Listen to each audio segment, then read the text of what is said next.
Ya, sebelumnya LPSK telah menolak permohonan 7 narapidana namun tetap memberikan rekomendasi. Saat ini Lembaga Perlindungan Saksi dan Korban atau LPSK telah memberikan perlindungan kepada Saka Tatal dan juga keluarga Vina dalam kasus pembunuhan Vina dan Eki. Bapak Ibu semua yang kami hormati, pada sore hari ini kami LPSK akan menyampaikan langkah-langkah yang telah dilakukan, program-program perlindungan LPSK hubungannya dengan kasus atau perkara kematian V dan E di Cirebon. Ini juga berhubungan dengan beberapa keterangan awal LPSK yang telah kami sampaikan sebelumnya, dan ini sebagai tindak lanjut. Secara singkat kami sampaikan bahwa LPSK sejak 21 Mei telah melakukan tindakan proaktif dengan melakukan penjangkauan, penelaahan dalam perkara kematian V dan E, dan hingga saat ini terdapat 15 permohonan perlindungan yang berasal baik itu dari keluarga, korban, saksi, dan atau juga warga.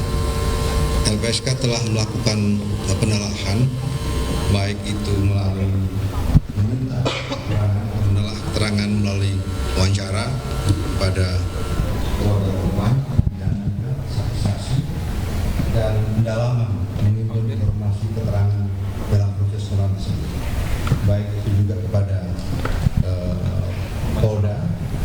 Polres Cirebon, pada Irwasum Polri juga, kemudian juga koordinasi dengan Kanwil Kumham Jawa Barat, Lapas Cajengkong Bandung, Rutan Kelas 1 Bandung, dan UPTD PPA Provinsi Jawa Barat.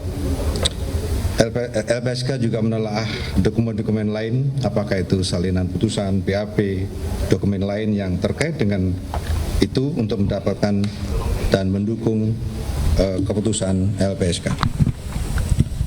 Dan dalam hubungan tersebut di atas kami sampaikan pada kesempatan ini bahwa pertama, LPSK memutuskan permohonan perlindungan yang sudah kita lakukan sebenarnya minggu lalu, sudah beberapa kita putus, dan hari ini juga ada kita yang putus.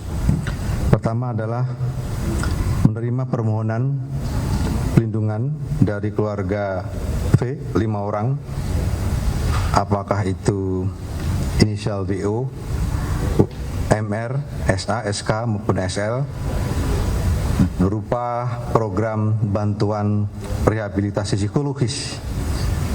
Dan ini juga kita kerjasamakan dengan Pemprov DP3 AKB Provinsi Jawa Barat melalui UPTD PPA Provinsi Jawa Barat.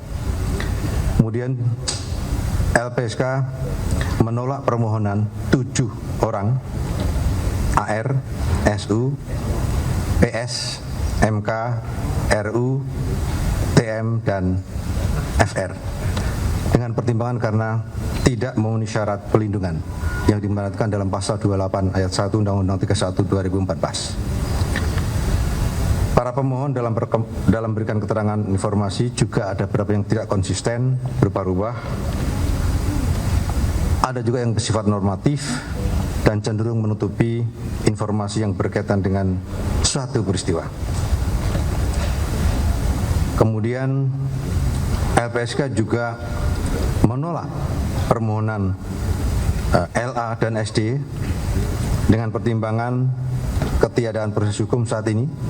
Rekan-rekan kemarin juga sudah mengikuti bagaimana putusan dalam rangka pra-peradilan, karena permohonan pra-peradilan juga pra-peradilan tersangka P, S telah dinyatakan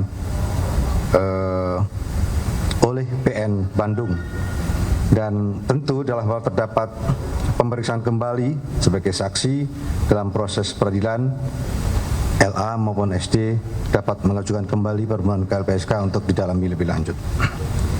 Kemudian terkait dengan permohonan SD, LPSK juga memutuskan untuk memberikan rekomendasi kepada Kepolisian Daerah Jawa Barat, antara lain pertama, dalam pemeriksaan terhadap saudara SD agar dilakukan sesuai ketentuan yang diatur dalam KUHP dan peraturan perundangan yang berlaku, serta LPSK akan dapat memberikan pendampingan. Yang kedua, memastikan keselamatan dan keamanan terhadap saudara SD, menjamin dalam memberikan keterangan tanpa tekanan, serta bebas dari pertanyaan menjerat. LPSK juga akan merekomendasikan kepada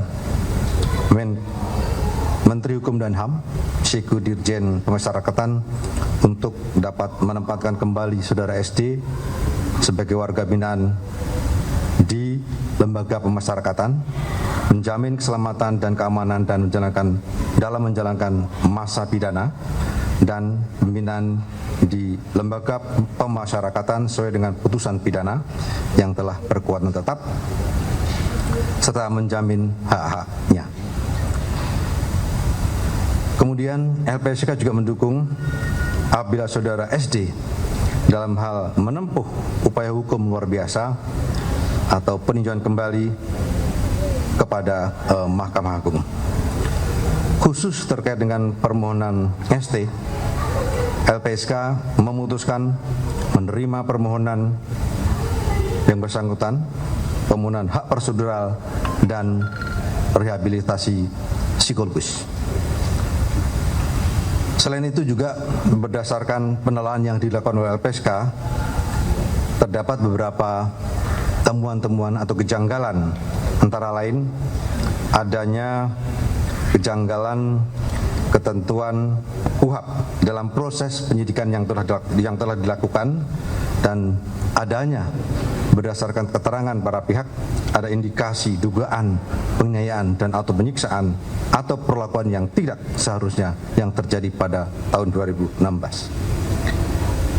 Selain itu juga terdapat inkonsistensi, ketidaksesuaian antara keterangan beberapa terdakwa berkaitan dengan peran masing-masing pelaku.